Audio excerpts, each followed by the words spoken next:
Estás escuchando Milenio 3 por Aluka Nanika. En el año 1626, el convento de Ursulinas de Ludun se vio infestado de la noche a la mañana de duendes y espíritus malignos. Muchas religiosas creyeron tener en sus cuerpos al mismísimo demonio. Huestes infernales como Leviatán, Elimí, Astarot, Belcebú o el mismo Satanás invadieron las estancias conventuales y poseyeron los cuerpos de decenas de monjas.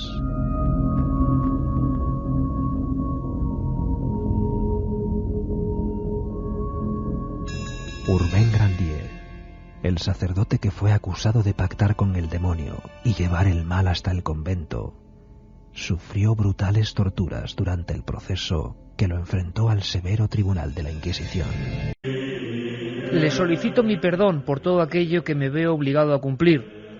Puede dirigirse al público si desea retractarse de algo. Antes de que le prendamos fuego, será ahorcado. Que Dios nos perdone a todos. Frases como estas, exclamaciones tan espantosas como estas, eran particularmente comunes en el siglo XVII. Fue un siglo convulso en Europa, en España, con muchas quemas, sobre todo de brujas, pero en casos excepcionales, pues de hombres también. Hombres como Urbain Grandier, una persona de la que se han escrito libros, se han hecho estudios. Tengo delante de mí una imagen de esas que es difícil dejar de mirar. Es un grabado antiguo del siglo XVII, contemporáneo a los hechos. Es una especie de llamaradas grabadas, unos hombres avivando la pira inquisitorial. Sentado, ya muerto, ha sido ahorcado, como hemos dicho, ese misterioso personaje. De su cabeza no solo salen llamas, sobre ellas, crepitando, surgen sombras de demonios.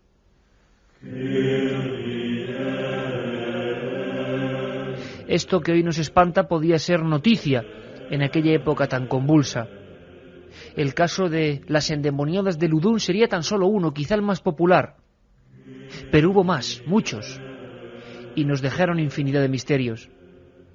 Por cierto que este dibujo, este grabado, este fragmento de otro tiempo, es la página 90 de uno de los muchos libros que hoy tenemos aquí compilados en la nave de Milenio 3.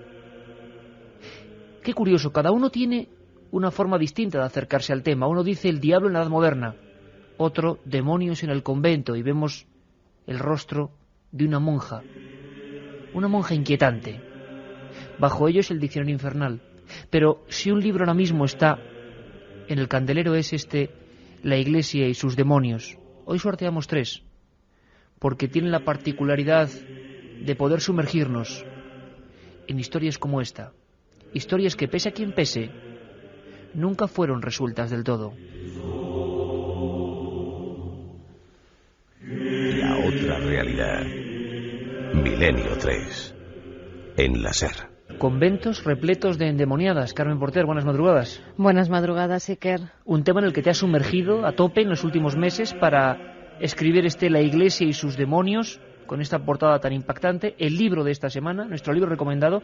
Sorteamos 3 ejemplares, 7640, palabra milenio, ya lo sabéis, como siempre, con cualquier comentario. Imagino que temas como estos, además, sugieren comentarios a favor, en contra, brutalidad, había que hacerlo, no había que hacerlo, el diablo existe, es una entelequia, está presente.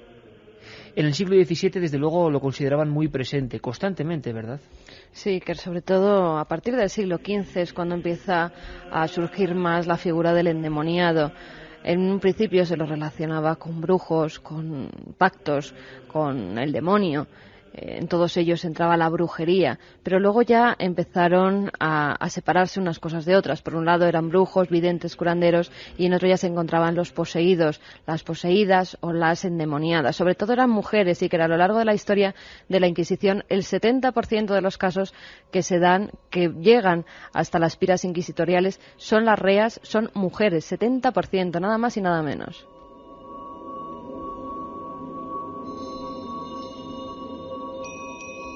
Una y 43, siempre en directo, Milenio 3. ¿Queréis que viajemos en esta nave que siempre, por supuesto, está acompañada de todo un equipo, Carlos Barroso, Katia Rocha y nuestro comandante a los mandos, Juanma Frasquet. ¿Queréis que viajemos en el tiempo?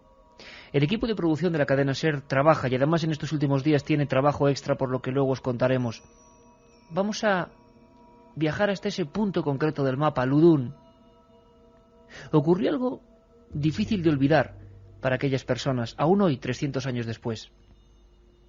Una escena que hemos querido contar, pero que seguro que los autores de los tratados, los estudios, los muchos libros que se hicieron, jamás podrán despegarse, aunque no lo vivieran. Hubo unas monjas que supuestamente, unas religiosas, tenían la facultad de realizar fenómenos extraños, supuestos lo que llamaríamos poltergeist, xenoglosia, hablar con otras voces que no son la propia, o hablar sobre todo idiomas que se desconocen, incluso lenguas muertas. Todo eso, pero no en una sola persona, no en la imagen típica que todos tenemos del exorcismo, sino en comunidades enteras. Lo asombroso es que este fenómeno no solo fue europeo, sino pasó a otras partes, incluso en América y sobre todo en España. Tenemos dos casos realmente impresionantes. Pero si queréis empezamos por el final. La nave del misterio viaja a ese punto concreto, a esa intersección del espacio-tiempo. Es la quema de Grandier. ¿Pudo ser así?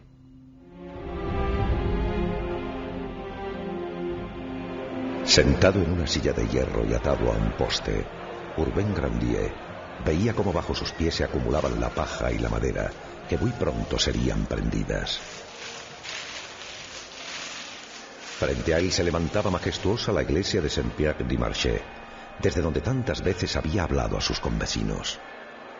A su alrededor, más de 6.000 personas vociferaban entusiasmadas por el espectáculo que iban a contemplar.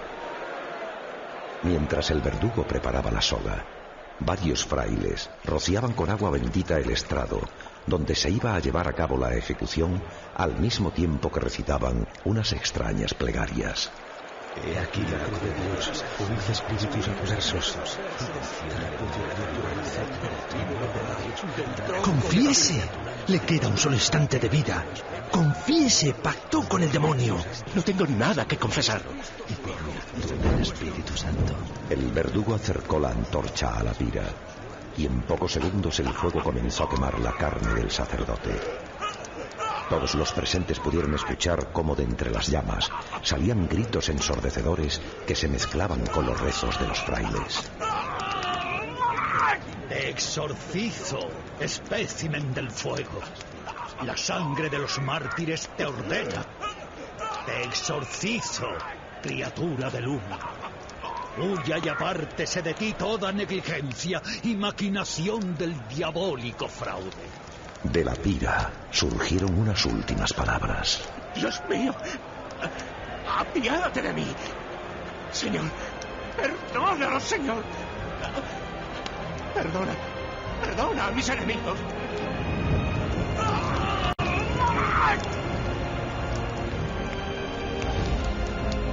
Milenio 3. Ese párroco era un hombre bien parecido, alto, atlético. Una persona que parece ser tenía una relación muy especial con sus convecinas. ¿Me equivoco, Carmen? Un párroco en la hoguera, quemado vivo, bueno, más bien en efigie, primero ahorcado. No, fue quemado vivo realmente porque la soga había sido manipulada para que no pudiera morir ahorcado, sino que se quemara vivo y sufriera todavía más. ¿Cómo llega este hombre de su sacerdocio a esa silla en mitad de una pira humeante? ¿Por qué? Pues fíjate, Urbain Grandier era muy joven cuando empezó a estudiar teología y filosofía. Ingresa en la Compañía de Jesús con 20 años y enseguida le ofrecen la iglesia de Saint-Pierre-du-Marché, la que estaba en Ludun. Desde entonces comienza a ser párroco de esa iglesia. Enseguida es fenomenalmente aceptado entre la clase más pudiente de Ludun.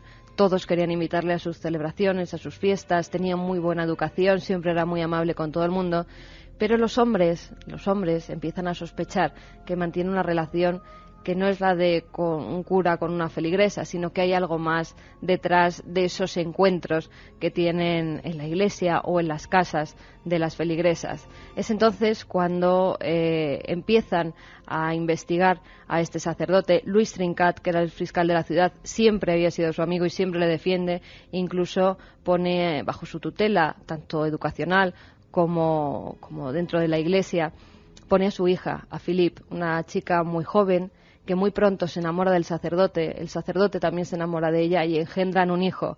Cuando Grandier decide deshacerse de ese muchacho, no querer dar su brazo a torcer diciendo que él es el verdadero padre, entonces es cuando el padre de la joven, cuando Trincat se convierte en su peor enemigo y comienza toda una trama en contra de este sacerdote.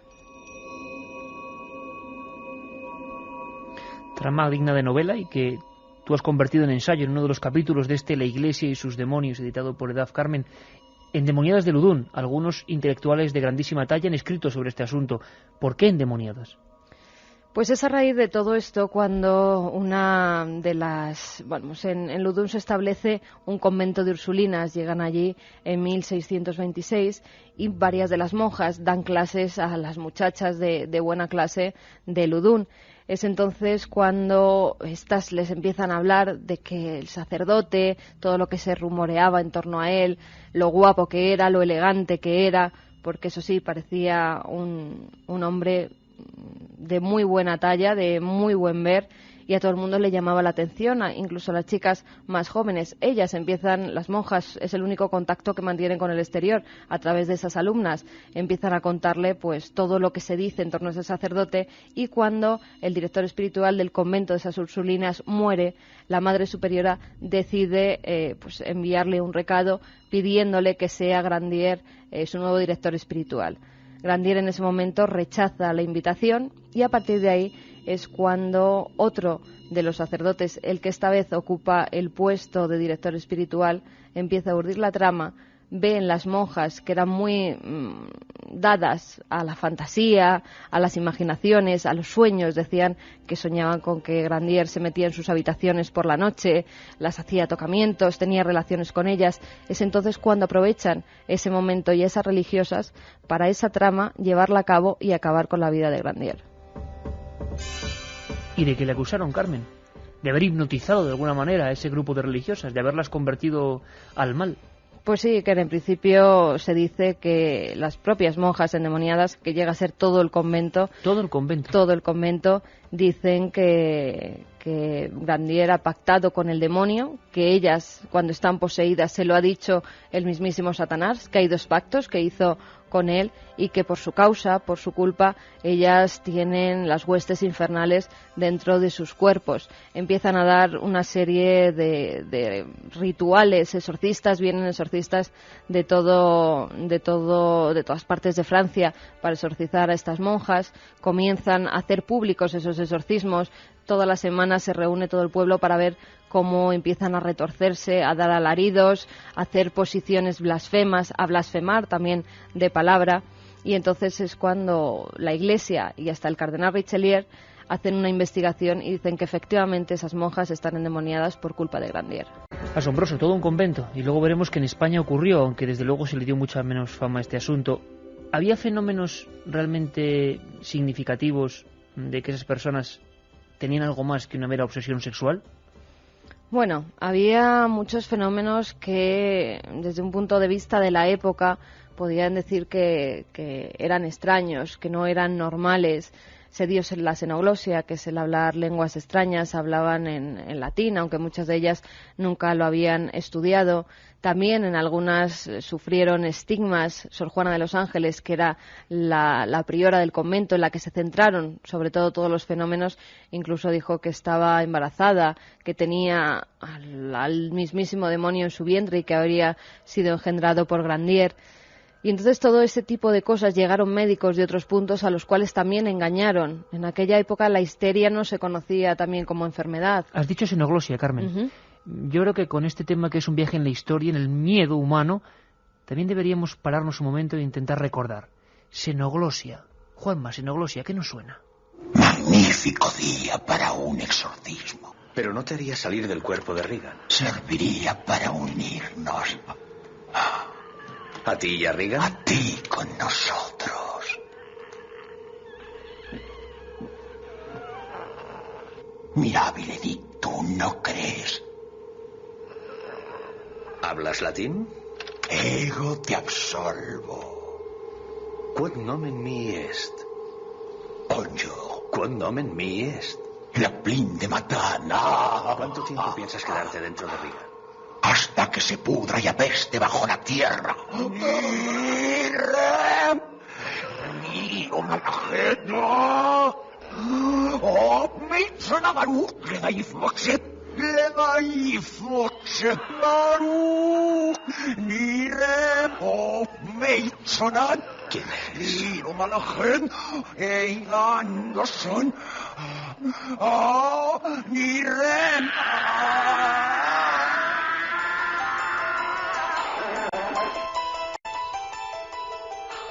2-5. La historia del cine, con la película más terrorífica de todos los tiempos, nos enseñó lo que era la xenoglosia así. Palabras desconocidas, alteradas. Pero los exorcistas reales, 3 siglos después de los hechos que estamos comentando, siguen creyendo en ese fenómeno como diferenciador clave entre una persona histérica, obsesiva, traumatizada y la supuesta posesión demoníaca. El que fuera último exorcista oficial de la Iglesia Católica en España, Pedro Súñer de Barcelona, hablaba de la xenoglosia sin ningún tipo de tapujos. Otro síntoma también muy conocido, pues es el signo de hablar lenguas desconocidas. Xenoglosia, esto, pues, en algún caso yo lo he percibido, en concreto en latín, que yo los exorcismos practicaba en latín. Ajá. Y entonces ver que el otro te responde en latín también. Incluso las personas que dentro de la Iglesia continúan hoy haciendo algún tipo de exorcismos lo tienen como fenómeno absolutamente clarificador. El padre Fortea es un clásico ya de Milenio 3 y nos hablaba hace no mucho en estos mismos micrófonos de la impresión que uno recibe, aunque sea sacerdote, cuando alguien, por ejemplo, le habla en latín y, por ejemplo, también tiene 9 años tan solo. Bueno, si estamos hablando de ficción, estamos hablando de una ficción orquestada en todos los países del mundo donde está la Iglesia Católica, a través de sacerdotes que, designados por sus obispos, de pronto, sin haber a veces tenido contacto nunca con este campo, todos refieren lo mismo en sus informes finales, y es que esas personas, a veces niños, hablan lenguas desconocidas, normalmente no se sabe qué lenguas son, y esto está comprobadísimo, entienden cualquier lengua en la que se les hable. Yo les he hablado en hebreo, les he hablado por supuesto en latín, y aunque sean niños de 9 años, lo entienden perfectamente y responden con toda precisión, porque ya busco hacer preguntas o dar órdenes muy específicas.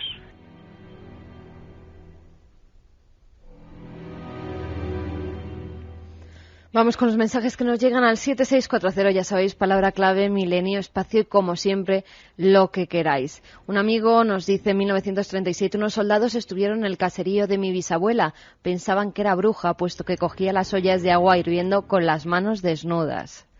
Otro amigo, José de Valladolid, nos dice, ¿podríais poner la dramatización tan buena que tenéis de un exorcismo?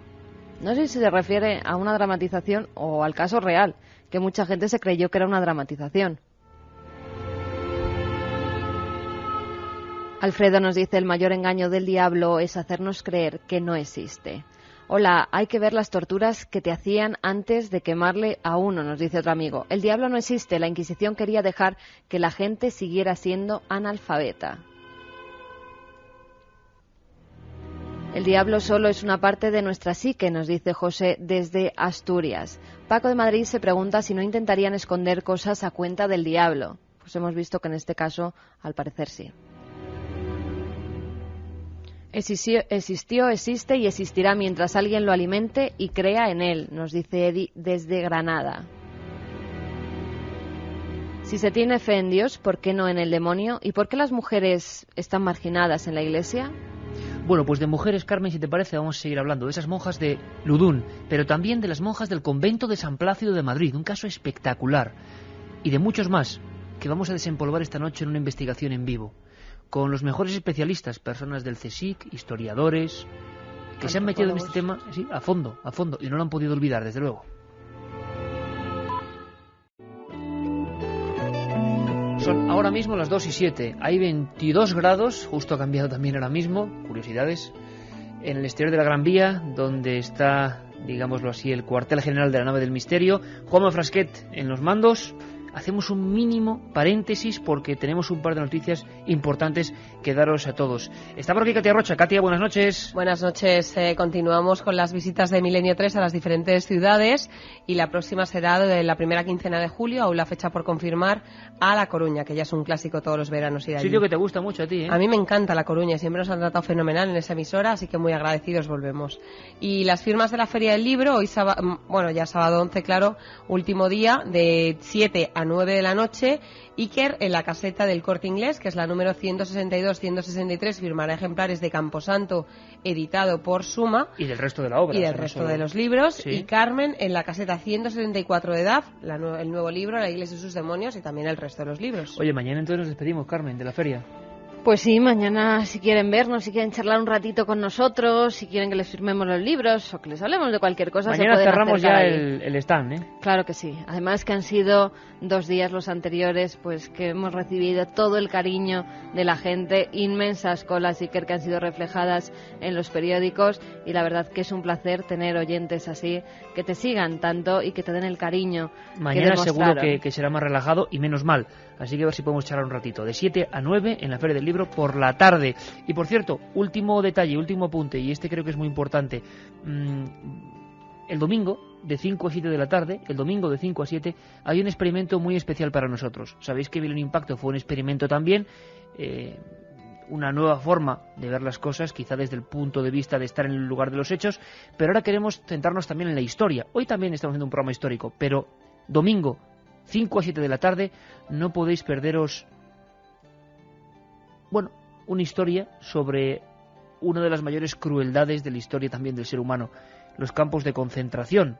Hemos intentado recuperar el diario de uno de esos presos y que lo viváis, que sintáis la radio como un elemento casi para visualizar las cosas. De 5 a 7 el domingo escucharemos historias como esta.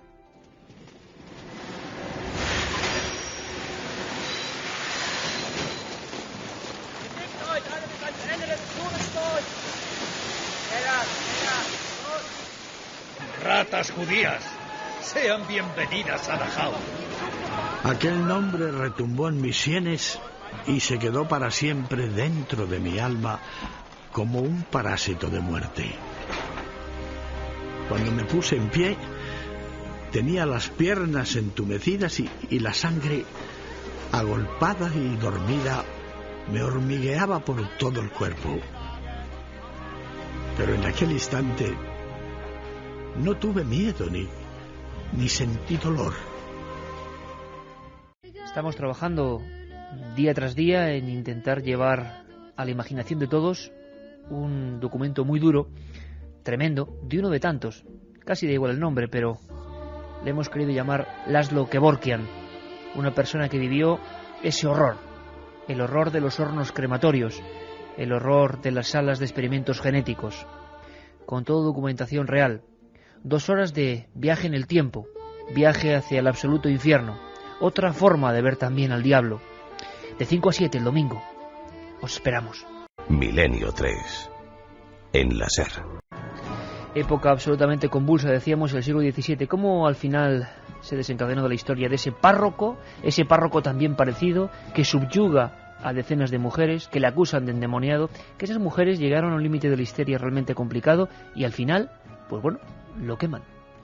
Sí, al final lo queman, Iker, pero después de hacerle pasar por muchas penurias estuvo encarcelado durante el juicio que duró varios meses, se le sometió a todo tipo de torturas, se le pinchaba en todo el cuerpo con una larga aguja buscando las zonas donde el demonio había tratado con él, porque se creía que las zonas del cuerpo que eran insensibles a esos pinchazos es que habían estado en contacto con el demonio. Se le pusieron tablones también por encima de las piernas y con un gran mazo le iban rompiendo los huesos, le quitaron las uñas, le arrancaron las uñas directamente de todos los dedos, tanto de las manos como de los pies, y finalmente le vistieron con un camisón como si fuera un pelele, le ataron una gruesa cuerda al cuello y lo transportaron en un carro de bueyes hasta la plaza principal de Ludun, donde en esa hoguera lo quemaron vivo.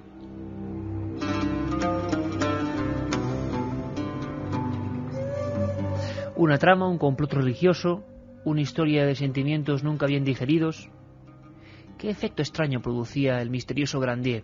Se habla en muchos de estos libros. Mira este que tengo aquí ahora mismo, Carmen, Diccionario Infernal. A veces se describe al demonio no como en el primitivo románico, un ser a veces verdoso, con cuernos, patas de chivo, manos con pezuñas, incluso garras como un gallo, 3, 4, 6 ojos. No, hay una época, este siglo XVII, donde se pone de moda una imagen de Lucifer mucho más sublime. A veces es un hombre elegante, un hombre guapo, alguien que seduce. Quizá Grandier.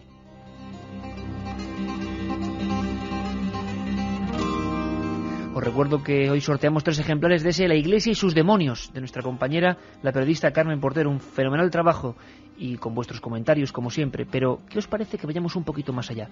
Seguimos hablando de lenguas extrañas, seguimos hablando de xenoglosia, y en España tenemos un caso sensacional, un caso que nos marcó a algunos de este equipo, entre ellos a mí, porque la verdad es que fue una aventura increíble. ¿No os acordáis del manuscrito de Villafranca? ¿No os acordáis quizá de la más pequeña endemoniada, y permítanse aquí las comillas, juzgada en España? Vámonos al sur de Extremadura. Son tan solo unos húmedos legajos judiciales, emparedados por alguien que no quería que saliesen a la luz. Su valor auténtico reside en que podrían constituir el primer expediente X español. Todo ocurrió en un pueblo de las llanuras de Badajoz hace más de 3 siglos. Un lugar tranquilo que acabó siendo epicentro de un proceso judicial que duró semanas y donde declararon bajo juramento decenas de testigos. Pero, ¿qué es lo que había motivado semejante revuelo?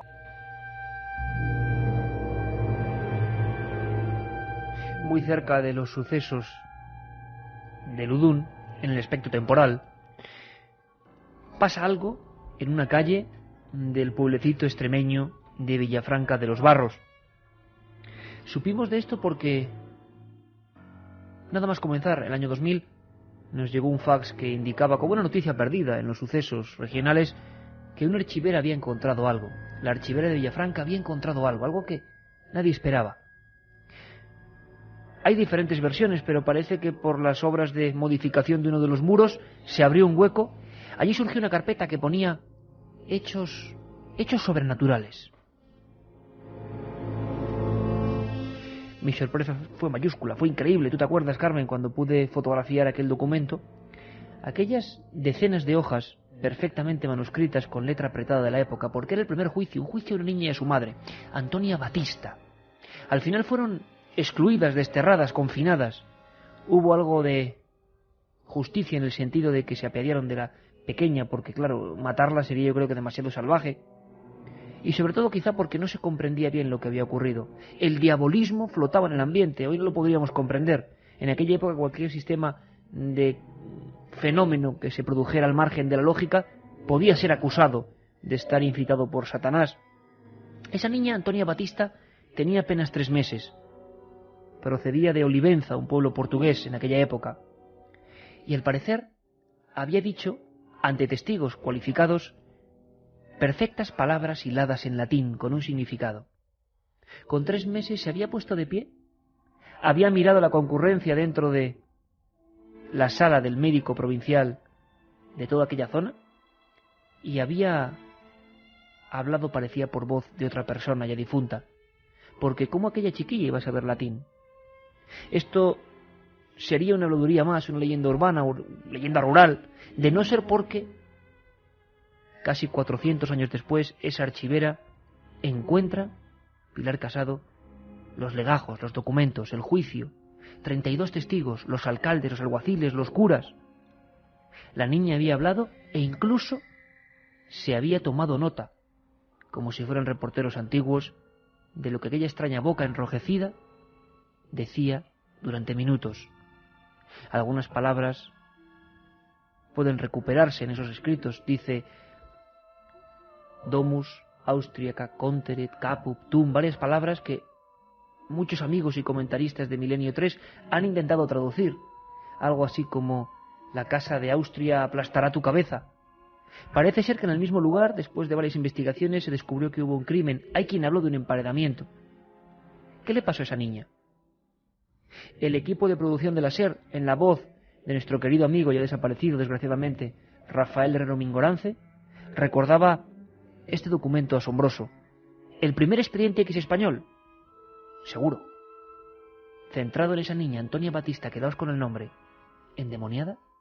¿Quién sabe? Esto decían los legajos oficiales. En la villa de Villafranca, en 9 días de octubre, sus mercedes don Mateo Vaca Liria y Diego López Barragán, alcaldes ordinarios de esta villa, por su majestad, abren, por mandato de la reina gobernadora, en persona del licenciado José Beltrán de Arnedo, un pliego para la investigación del caso de una niña de 3 meses y medio, hija de padres portugueses estantes en esta villa, que habló inexplicablemente por el mes de septiembre pasado ciertas palabras latinas. Domus austriaca conteret caput tum. Eso salí de la boca de una niña de 3 meses que pasó el fin de sus días. Yo seguí la pista, al final no había ni tumba, no había nada, solo esos documentos, recluidas de por vida. Carmen, no es normal, tú en las investigaciones que has hecho en tu libro, La Iglesia y sus demonios, un caso de una niña endemoniada tan pequeña, imagino que es único en la historia, ¿no? Pues sí, efectivamente, y que este caso es único en la historia, sobre todo porque esa niña de tan pocos meses, lo primero, una niña de su edad, no sabe hablar, lo segundo, mucho menos en latín, y delante de todas esas personas que certifican, que firman en ese legajo, que vivieron lo que acabas de contar, pues ni mucho menos. Es un caso impactante y además único. Hay niños presuntamente endemoniados, pero más mayores siempre, desde los 9 a los, sobre todo en la pubertad, en lo que es la pubertad hay muchísimos niños endemoniados. Me estoy acordando de un caso de Zaragoza. Supuestamente endemoniados. Supuestamente endemoniados. Siempre hablamos de supuestamente endemoniados porque ni siquiera la Iglesia sabe qué es lo que pasa dentro de los cuerpos de esas personas que creen tener el mal dentro de sus cuerpos. Pero sí, había casos como el de esta niña en Zaragoza que cree estar poseída por el demonio. Empiezan a ocurrir una serie de fenómenos extraños a su alrededor. En las clases, ella estudiaba en un convento de monjas, en las clases el pupitre sale despedido varios metros. También tiene reticencias a hablar de las Sagradas Escrituras, a entrar en la capilla.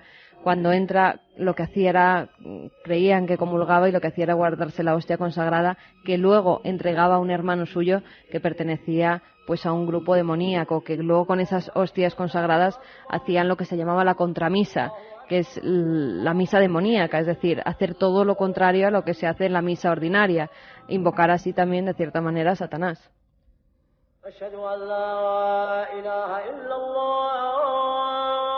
Escuchamos ahora, porque nos lo pone justo en este momento Juanma Frasquet, el inicio del Exorcista, esa película que de alguna manera nos ha influido cinematográficamente, pero que bebe desde la antigüedad de este tipo de historias. Mujeres sobre todo, ¿verdad, Carmen? Escuchamos al padre Fortea, le preguntábamos eso mismo.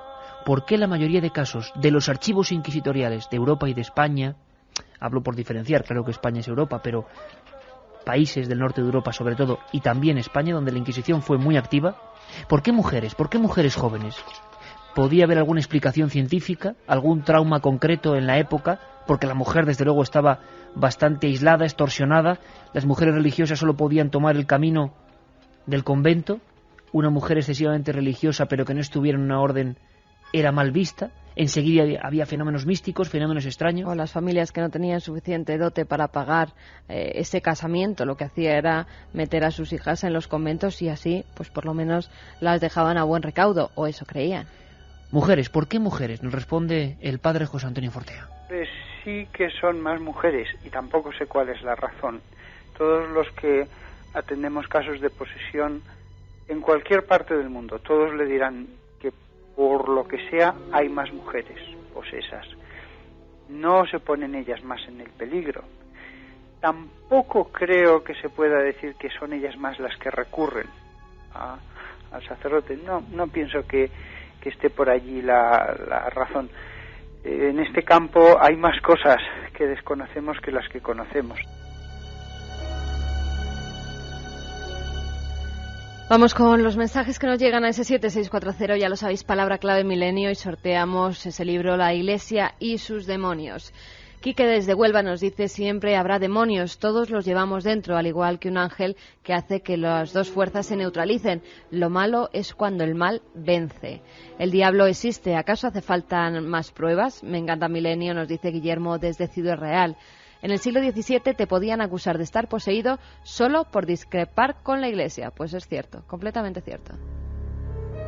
Si te parece, escuchamos ahora la historia, además en boca de todo un especialista, porque hay que ver la cantidad de gente de calibre científico, investigativo, que se ha metido en el tema del diablo. Adelina Sarrión publicó Beatas y endemoniadas, profesora de la Universidad de Castilla-La Mancha, y nos hablaba de casos con documentos concretos, de historias que jamás han salido a la luz si no es por sus estudios, y que ahora podemos conocer a través de Milenio. El caso en Cuenca de Francisca Ruiz. Uno es Francisca Ruiz, es un caso que no es, esta mujer no era de Cuenca, era de Alicante, de Novelda en concreto, y bueno, pues es una mujer que tiene una vida muy curiosa. La define en el proceso, en los procesos inquisitoriales, la verdad es que se describe absolutamente todo, entonces se le describe físicamente, dice que es una mujer muy bien parecida, tal. Y bueno, pues es una mujer que cuando cae en manos de la Inquisición tiene 32 años y bueno, pues había sido viuda 3 veces, con lo cual evidentemente lo primero que se le acusa es de haber matado a sus maridos, porque era demasiada casualidad ya, tres veces viuda. En uno de sus escarceos por Alicante, pues llega a manos de un canónigo en ese momento, que es Lorenzo Escorcia, y este hombre le empieza a convencer de que lo que tiene que hacer es volver al redil, hacerse... pues de alguna manera unirse un poco a un grupo de beatas que él dirigía, etcétera, etcétera. Y esta mujer empieza, deja todo lo demás, se va a casa de Lorenzo Escorcia, se supone que empieza a tener una vida absolutamente ascética, no come prácticamente nada, duerme muy poco, empieza a tener visiones, empieza incluso a tener episodios de adivinación con cierta gente, etcétera, etcétera.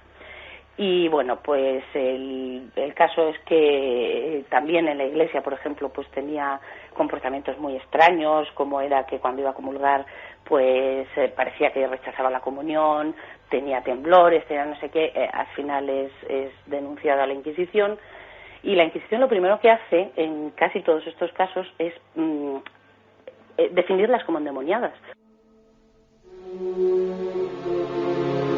Francisca Ruiz, uno de esos expedientes perdidos que gracias a investigadores del siglo XXI podemos leer, conocer. ¿Cuáles eran esos síntomas, Carmen? Nos comentaba que en un momento el misticismo, el ayuno quizás, la contemplación, a veces daba paso a fenómenos nada complicados, pero otras no, como en este caso, y empezaban las visiones. Empezaban todo tipo de fenómenos que podíamos llamar místicos. Se daban también, aparte de la xenoglosia que hemos comentado anteriormente, el hablar lenguas muertas, también dermografías en algunos de los casos, en los casos más extraños. Eso ya no se consideraba santidad, era ya como... ya era como la otra parte, era el lado oscuro, era todo lo contrario de lo místico. Las termografías, que eran palabras que salían escritas en los cuerpos de algunas de las monjas. En Ludum, por ejemplo, en Sor Juana de los Ángeles, ella dice en un momento determinado que tiene una escritura del diablo, y en otro momento que tiene una escritura de Jesucristo en otro de sus brazos. También el titanismo o sansonismo, que es una fuerza descomunal, que la mayoría de las monjas, que luego se pudo estudiar, eran histéricas y sufrían de ese titanismo, de ese sansonismo, precisamente por eso, porque entraban en tal estado de histerismo que incluso entre 4 hombres sujetándolas no podían con ellas. ¿Y cómo acabó esta Francisca Ruiz? ¿Qué sabemos de sus últimos días? Nos lo cuenta la especialista y profesora universitaria en Castilla-La Mancha, Adelina Sarrión. Casi 4 años dura su proceso. De hecho, empieza en Alicante el proceso. La Inquisición de Murcia, que era la que cubría ese territorio. Ella es encarcelada, está 2 años allí. A través de los interrogatorios no llegan a ninguna conclusión, incluso llega casi a convencer a los inquisidores de que tal vez no sean demoniadas, sino que estén ante una santa. Incluso tiene un episodio de levitación que está descrito en el proceso, curiosísimo. Al final el proceso termina terriblemente porque las cárceles inquisitoriales eran bastante duras y después de 4 años pues lo que resulta es que esta mujer, antes de terminar su proceso, muere. Milenio 3. En la SER. Por el madrileño monasterio de San Plácido pululaban monjas histéricas, monomaníacas y esquizofrénicas. De buena o mala fe, pues de todo hubo, se decían depositarias de secretos celestiales que ángeles, santas o santos les proporcionaban en sueños o en estados de éxtasis.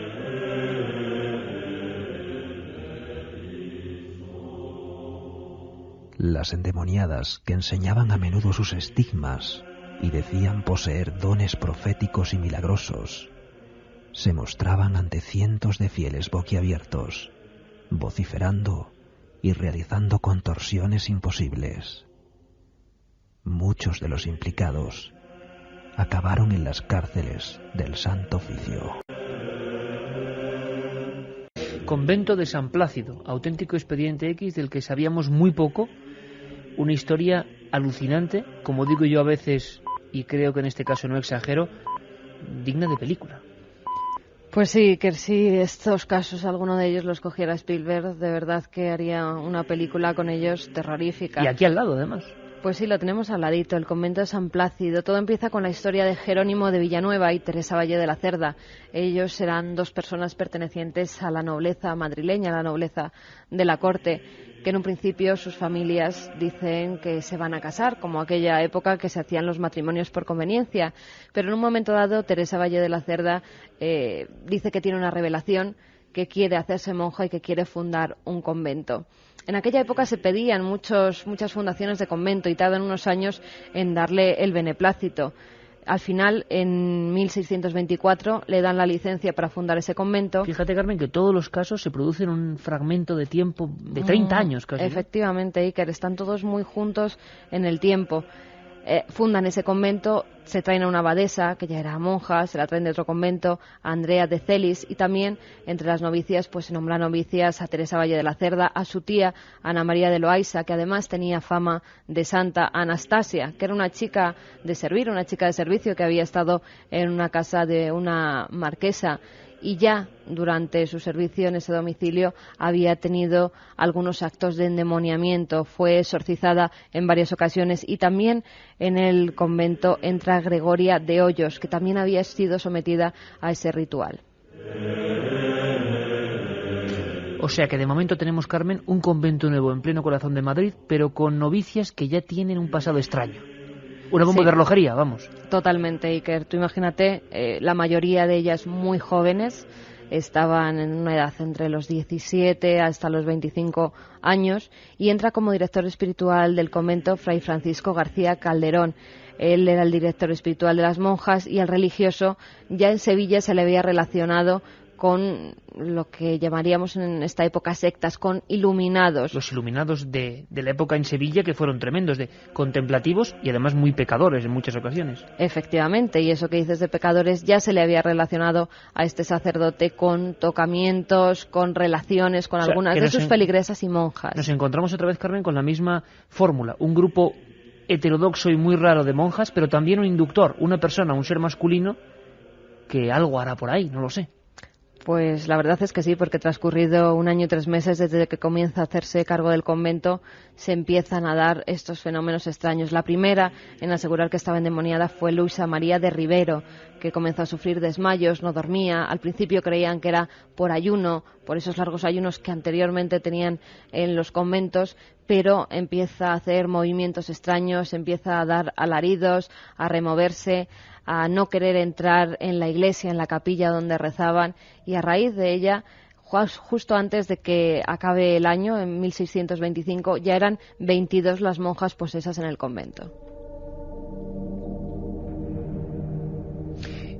Procuremos imaginar en esta nave del tiempo ese convento, ese Madrid del 17, esa oscuridad en los pasillos, esas celdas espartanas, y que poco a poco incluso, Carmen, se pierde el control. Aquello es un lugar encerrado a cal y canto, y empieza a haber actos hasta incluso de agresiones entre unas monjas y otras. Totalmente, convulsiones. estaban completamente locas, corrían por los patios, se reían sin sentido alguno, se desnudaban delante de los sacerdotes o de los exorcistas que acudían a hacer los rituales. Dijeron incluso que eran los nuevos apóstoles en la tierra, que iban a llegar a llevar la iglesia primigenia a todo el mundo. Decían que eran 11 los apóstoles porque Judas no estaba entre ellas, y también hicieron algunas profecías como que el Papa se iba a morir y iba a ocupar su puesto precisamente su director espiritual, Fray Francisco García Calderón. Una paranoia compartida, una esquizofrenia, mente partida, compartida. ¿Quién lo sabe? Lo cierto es que en aquella época tuvieron que acudir otros religiosos y se encontraron con un espectáculo sobrecogedor que podía haber acarreado varias muertes en pleno convento. Imaginaos esas convulsiones, las voces que a veces se transforman en idiomas incomprensibles, las torsiones, los supuestos fenómenos extraños como palabras en la piel, el poco a poco renegar de cualquier imagen de la cruz. Lo más asombroso es que hubo sacerdotes que exorcizaron a religiosos. Ya empleaban este libro, el Rituale Romanum. Nos habla de ello Mar Rey, autora precisamente de un estudio maravilloso que ahora está en la calle, que se llama Los libros malditos. Se decía que un endemoniado, como la propia palabra indica y como todos entendemos, era aquel que tenía el diablo en el cuerpo. Y era lo peor que te podía pasar, porque que el demonio se introdujese en tu cuerpo y actuase a través de ti era lo peor. Para saber cuáles eran las circunstancias que provocaban que una persona estuviera endemoniada, porque claro, primero había que identificarla, pues se fue elaborando un ritual a lo largo de los años que culminó en 1614 con el ritual romano, donde se describe exactamente cuáles son las características de un endemoniado y cuáles eran posteriormente los procedimientos que había que seguir para eliminar ese demonio, ¿no? Es lo que se llama pues el ritual de exorcistas, que ha seguido vigente hasta hace prácticamente 5 o 6 años. Sobre este asunto ha habido monografías enteras, como Demonios en el convento, de uno de los psiquiatras más prestigiosos de este país, don Enrique González Duro, fundador y coordinador, por ejemplo, del primer hospital de día en España, actualmente profesional del Gregorio Marañón, autoridad a nivel nacional en el estudio de la psiquiatría y de la locura.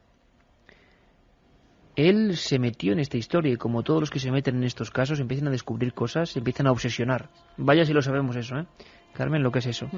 Bueno, pues hemos hablado con don Enrique González Duro, que nos habla del proceso gradual que esas monjas empezaban a sufrir en sus propias carnes. Bueno, de 30 que formaban parte de la comunidad, pues 22, concretamente 22. Entonces estaban, y entre ellas las principales, es decir, la fundadora, la priora. Eso estaba fomentado por el director espiritual del convento, que era un hombre tremendamente ambicioso y que tenía afanes reformistas. Entonces hay una primera fase en donde lo que quieren es reverdecer el espíritu de la orden benita, de San Benito, que era una regla muy estricta. Bueno, hay una primera fase, digamos, de ascetismo, es decir, de penitencia, de sacrificio, de ayuno, etcétera, etcétera, y de ahí se pasa a un misticismo, y del misticismo se pasa a algo que estaba en el ambiente de la época, es decir, los demonios, hemos rodeado de demonios por todas partes, por tanto, el demonio, con el permiso de Dios, entre comillas, podía posesionarse de cualquier ser humano. Y digamos que todas estas monjas estaban bastante predispuestas a recibir esa posesión demoníaca, ¿no? Y se empieza a hablar, por ejemplo, de fenómenos como los súcubos, los íncubos, en plena noche. Y dicen que hay personas que no tienen nada que ver con la religión y que les pasa también. Que eran demonios que visitaban los íncubos a las mujeres y los súcubos a los hombres. De repente, en plena alcoba, como cualquiera que ahora, por ejemplo, esté escuchando Milenio 3, se siente una parálisis en mitad del sueño, se despierta. La fenomenología moderna hablaría de visitantes de dormitorio, pero en esta época se hablaba, por supuesto, de demonios. No podía ser otra cosa, cualquier fenómeno que saliese de lo normal. Y a veces despertarnos, no poder ponernos en pie, no poder erguirnos, y alguien como una sombra a los pies de nuestra propia cama. Los fenómenos llegaban a más, Carmen, y estas monjas decían que esos demonios casi se metían en su cuerpo, las poseían, las violaban muchas veces. Eran también, en ocasiones, traumas sexuales llevados a un límite que no sabemos dónde está, la locura o la fenomenología extraña. ¿Cuándo aquello ya empieza a ser incontrolable? Pues empieza a ser incontrolable cuando ya la mayoría de ellas dicen que tienen visitantes en sus habitaciones, que ven cómo una sombra las posee, cómo tiene relaciones carnales con ella, dicen que es el mismísimo demonio. Entonces Fray Alonso de León, que es un sacerdote que está en la iglesia anexa a este convento de San Plácido, decide poner el asunto en manos de la Inquisición, manda una misiva, una carta al conde duque de Olivares, que era el valido del rey Felipe IV, para que investigara todo lo que estaba pasando en el convento. Pero es que el mismo conde duque de Olivares había tenido relaciones con estas monjas, relaciones porque le habían dicho, él perdió una hija cuando da luz, cuando va a tener un nieto, su hija y el nieto mueren, y empieza a tener relaciones a través de la priora, y le empiezan a decir que él va a tener un hijo, que se lo han dicho los demonios en revelaciones, que tienen don de profecías. Mantiene mucho contacto con ellas durante 2 o 3 años, pero cuando ve que la Inquisición va a ir en contra de ellas y en contra del sacerdote de su director espiritual, entonces se aparta un poco del asunto para que no le salpique. Se condena entonces al que es el director espiritual de las monjas y también a todas las monjas. Al director espiritual al final se le ingresa en un convento del cual ya no sale, en Sagún, y a las monjas se las procesa. Muchas de ellas dicen que es locura, directamente que están locas. A la priora dicen que, bueno, la acusan de todo tipo de historias. Dicen que se ha hecho revelaciones que eran mentira, que se ha intentado dar un apostolado falso y nuevo a la Iglesia, pero en el fondo ninguna de esas acusaciones al final las cumple Níker. Ninguna de las monjas que presuntamente estaban endemoniadas al final sufren ningún tipo de tortura ni nada. Simplemente durante un tiempo están encarceladas en las cárceles secretas de la Inquisición en Toledo. Qué curiosa historia, Carmen. ¿Qué tenía que ver el personaje más poderoso, incluso por encima del rey, se supone, que era el conde duque de Olivares, con estas monjas? ¿Por qué iba a verlas? Tenemos en la portada de este trabajo de Enrico González Duro esa monja de Velázquez misteriosa mirándonos, hosca en la expresión. ¿Iban las personas más influyentes de aquel tiempo a que esas monjas que conectaban con algo que se creía que era divino les diera el don de profecía? Pero parece que hubo un momento, siempre es muy frágil jugar con estas cosas, incluso para las religiosas, en que todo se tuerce. Y esa fuerza, esa divinidad, parece abandonarlas. Y lo que surgen son todo sombras. Y es cuando interviene la Inquisición. Que incluso hay un proceso, unos expedientes, unos legajos, unas sentencias, que, como dice Carmen, jamás se llegaron a cumplir, como si hubiera una especie de protección, en el fondo, sobre estas religiosas tan extrañas. Siempre se dijo que las manos de la corte, que las manos del rey hicieron que al final, también por el cariño que tenían muchos personajes importantes de la corte madrileña en esa época, hicieron que no se procesara a estas monjas, sino que recayera toda la fuerza de la ley, y aún así no se le ejecutó ni se le torturó ni nada por el estilo, como fue en el caso de Grandier, a este sacerdote, al que únicamente se le apartó del lugar y se le recluyó para siempre en un monasterio. Escuchamos el proceso a las monjas, a los demonios del convento de San Plácido en Madrid.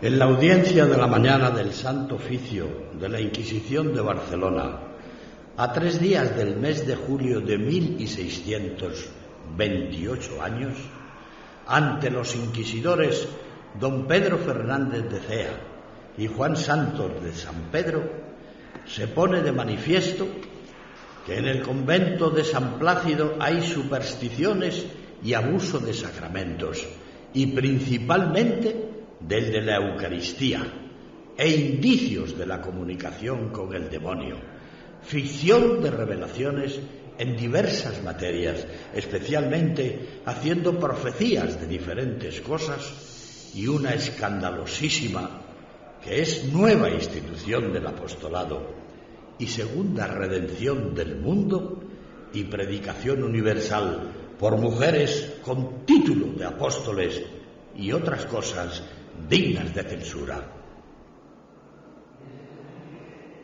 Milenio 3 en la SER. 2:44, siempre en directo. Ocurrieron fenómenos muy extraños en ese grupo de monjas que se creían poco menos que la segunda venida de la divinidad a la tierra. ¿Qué pasó con ellas? ¿Cómo morirían? No sabemos nada. Hay un momento en que los expedientes se paran. No supimos qué fue de ellas, de sus fenómenos, si continuaron, si fueron desperdigadas, como se solía hacer en la época. ¿Qué opinan los comentaristas de Milenio 37640, Carmen? Pues mira, un amigo nos dice: hola Iker, soy de Villafranca de los Barros y ya hace años también hubo fenómenos paranormales, era yo pequeño. Un saludo, milenarios. Pues sí. Además, en la misma calle donde estaba ubicada la antigua consulta del médico de Villafranca, donde ocurre el fenómeno en el cual la niña Antonia Batista empieza a hablar, hubo, decíamos, un crimen, y cuentan que algunos fenómenos difíciles de catalogar. José Emilio de Villanueva, de Córdoba, nos dice: ser testigo de un exorcismo debe ser aterrador, porque tendríais al mismísimo mal delante de ti. Pues sí, lo cierto es que es aterrador y sorprendente a la misma vez. Vivo al lado de San Plácido, calle Silva, y ya me habéis asustado. Un beso, vecinos, nos dice Carol. Cuánto misterio hay siempre alrededor de la iglesia y de cuántas cosas no nos enteraremos nunca. Un programa genial, Beatriz desde Zaragoza. Mi padre es médico de varios pueblos de Jaén y tuvo un caso de una chica que tras muchas pruebas neurológicas, psiquiatras le dijeron a los padres que estaba endemoniada.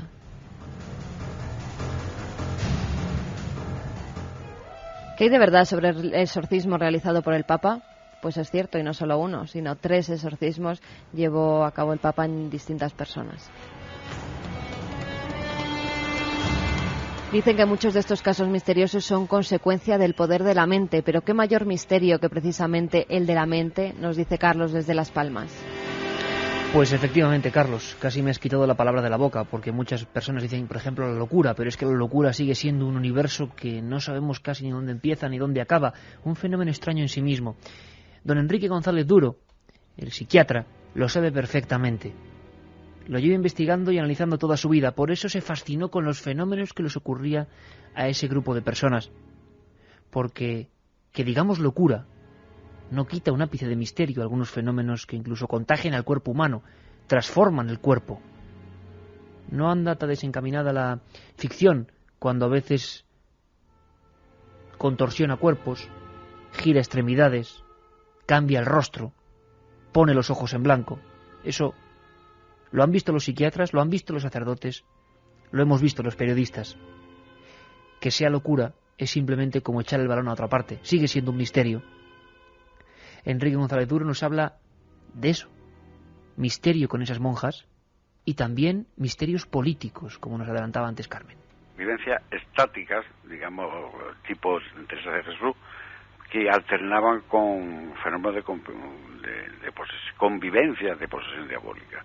Entonces era tremendo, eso estaba inducido. De tal manera, incluso que las monjas más reacias a creerse esto, pues eran estimuladas por la jerarquía del convento.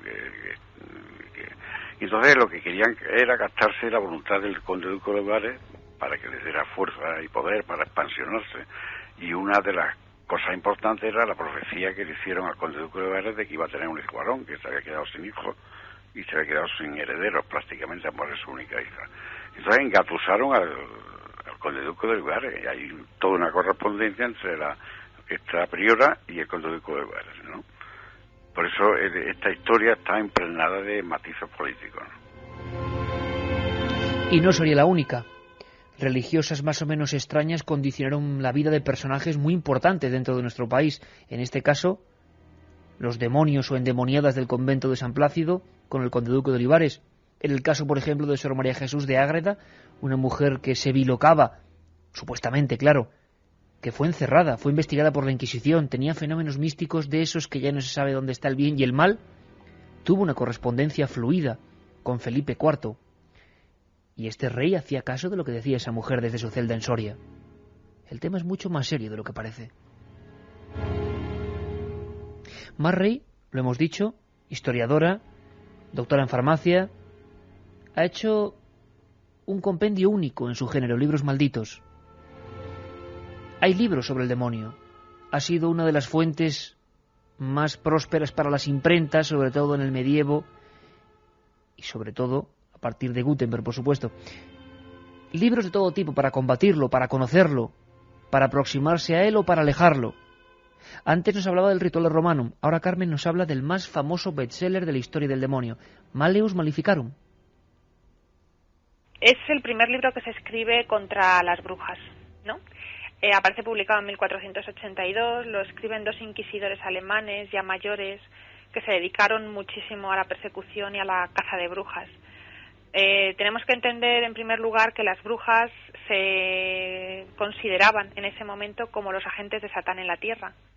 De ahí que fuera fundamental saber cuáles eran sus comportamientos, cuáles eran sus actividades, porque a través de ellas era como se manifestaba el demonio en la tierra. El Malleus Maleficarum es, si lo has leído, es un compendio horroroso porque es completamente misógino contra las mujeres. Hay apartados que son verdaderamente espeluznantes de leer y ejerció toda una influencia poderosísima en inquisidores posteriores, en teólogos y en todo tipo de personajes interesados por la caza de brujas y la caza del demonio en la Edad Moderna, y fue el gran bestseller del Renacimiento.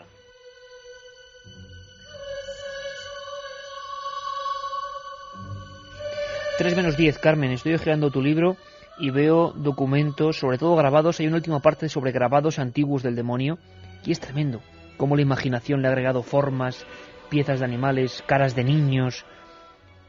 Decía algún pintor célebre que el anticristo tendrá 2 dientes al nacer.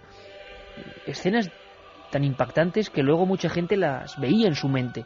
Hay algún caso espectacular, Carmen, no muy lejos de aquí, en la provincia de Albacete, en Hellín, Zancajo de la Mata, otra religiosa, y por lo menos se cuenta allí, y están los trajes quemados, hasta de provocarse combustiones espontáneas. Sí, el caso de María Luisa Zancajo de la Mata, la verdad es que es espectacular dentro de la Iglesia, dentro de las religiosas. Yo es el caso de presunta endemoniada más extraño que me he encontrado, porque había hasta peleas con algo y la gente veía cómo se arrastraba esa mujer. Efectivamente, antes hablabas de esos visitantes de dormitorio que en otras épocas se llamaron íncubos o súcubos, y esta monja la verdad es que los tenía. En su habitación decía que por las noches lo veía de distintas formas. En algunas ocasiones era como un perro negro que entraba a través de la ventana y hacía verdaderas perrerías, valga la redundancia, con ella. Otras veces varias monjas del convento que la acompañaban vieron cómo por la habitación la cogía algo invisible del pelo, como una mano invisible que la arrastraba del pelo por toda la habitación. También la hacía moratones, la hacía arañazos. Eran verdaderas palizas las que sufría esa mujer por las noches. Y no era solo ella la que lo decía, sino que es que hubo testigos que lo confirman y que lo firmaron en los legajos que quedan de María Luisa Zancajo de la Mata.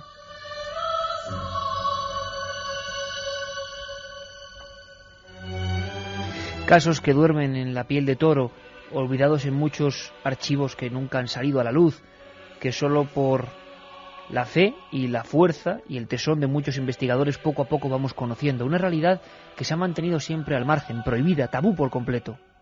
En América pasaba otro tanto. La Inquisición se había establecido en el continente hermano, en el Nuevo Mundo. Fermín del Pino es antropólogo del CSIC. Hoy, Carmen, hay que decir que tenemos expertos de lujo, todos ellos del ámbito universitario. Esto no son tonterías, son temas que han interesado muchísimo a los antropólogos, a los psiquiatras, a los estudiosos en el fondo del mundo del hombre. Fermín del Pino nos hablaba de que en América las cosas fueron aparentemente más ligeras, no se llegó a la brutalidad que se hacía en Europa.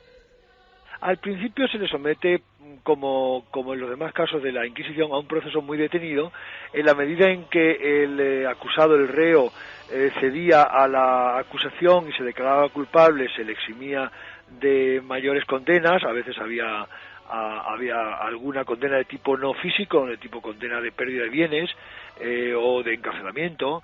Es famoso, por ejemplo, el encarcelamiento de Félix de León por haber sostenido que la Vulgata tenía una mala traducción y que había que fiarse de textos anteriores, incluidos textos rabinos.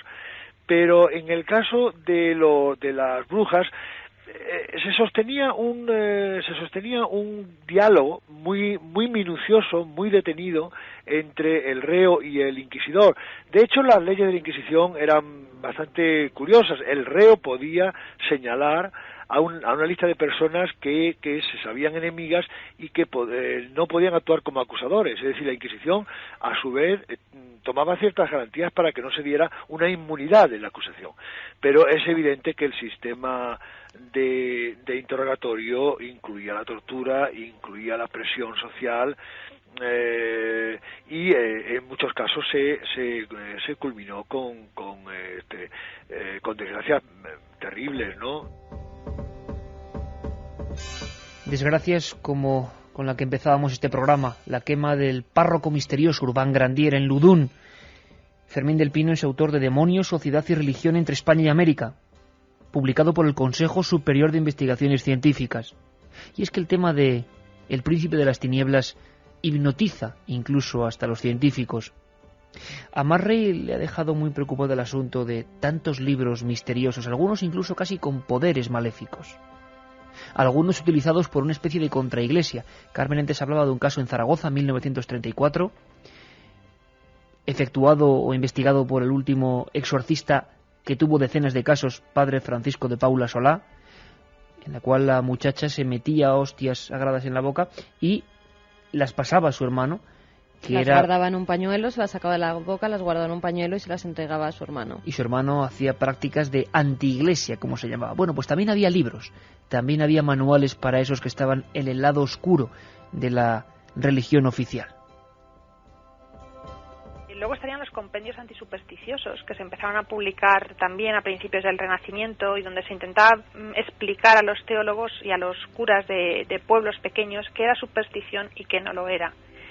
Y eso era fundamental, pues porque era el primer paso para saber si una persona estaba actuando contra la ortodoxia religiosa y para acusarle y que fuera llevado ante los tribunales inquisitoriales.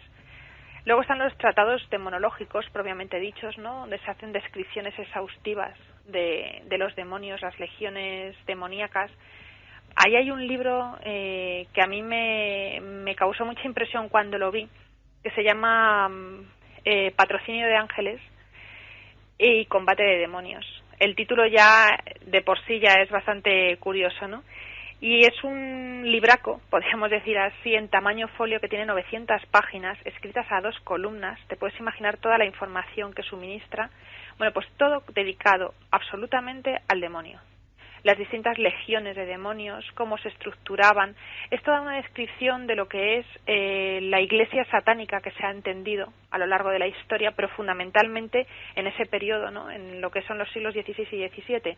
Una iglesia, una antiiglesia, podríamos decir, contraria a la iglesia católica, que reproducía todo lo que era la iglesia católica y por ello se entendía, pero al revés, desde el punto de vista del mal. Menos mal que ponemos esta música, que siempre es la recta final, que nos coloca la nave del misterio Juanma Frasquet. Menudo tema, la antiiglesia. Además, sí que muchos de esos libros, tanto los grimorios como los libros que se dedicaban para ir en contra del demonio, se guardaban en la biblioteca del Escorial. Esa biblioteca que tú te has recorrido para escribir también Camposanto. Esa biblioteca que era la máxima autoridad mundial, si se puede llamar así a un lugar como una biblioteca, en los saberes prohibidos, ¿no? La más importante. Katia Rocha, estás aquí con los 3 ganadores, Los 3 ganadores. Muslin dice, os critico. ¿Qué pasa con el demonio Iblis en el Islam? Dios pactó con Iblis que iría por los no justos. Bueno, es que no nos da tiempo a todo, habrá que hacer otro programa. Claro, como bueno, fenómenos extraños del Islam, ¿no? Claro, y de demonios en otras religiones, en otras culturas. Eso lo ha preguntado mucho. Y también Teresa es otra ganadora de Granada. Dice, ¿alguna vez se ha considerado al demonio un ser femenino? Y por último, Marisa de Portugalete dice que si existe alguna página web donde compartir anécdotas, fotos, etcétera, que sean extrañas. En ikerjimenez.com está el rincón del oyente, allí lo pueden dejar. Y luego hay varias que hacen reflexiones, por ejemplo, ya no ganadores, esto ya no nos deis como ganadores, hijo, lo siento que no había más libros. Dice, el diablo es la extensión exagerada de las personas que se levantan cada día pensando en fastidiar a los demás. A mi José Antonio García Andrade, el forense, el prestigioso forense, me dijo eso, que él veía a los demonios cada día, ¿no? Sí, los demonios de los vivos, desde luego, son mucho más peores, terroríficos que el demonio como... Pero es cierto, Carmen, que tú que has escrito este libro, La Iglesia y sus demonios, meterse en ese mundo, hemos visto a grandes especialistas de la mente, engancha de alguna manera, te deja ahí viendo que hay más realidad de la que parece, ¿no? Sí, te engancha y además te coge de lleno por la extrañeza que hay en todos ellos, por cómo los han querido ocultar, por cómo siguen queriendo que haya mucha cerrazón en torno a este tema, pero bueno, poco a poco grandes especialistas como los que hemos tenido esta noche van sacando a la luz casos realmente espectaculares. Y lo más interesante es que hayamos conocido casos que no eran absolutamente conocidos. San Plácido, el caso de Francisca Ruiz en Alicante, Ludún, tantas historias. Nosotros nos vemos el domingo a las 5, importante, la cita con la dramatización, con Milenio Historia, domingo a las 5. Y mañana estaremos por la tarde en la Feria del Libro. Será un placer veros. Un abrazo, amigos.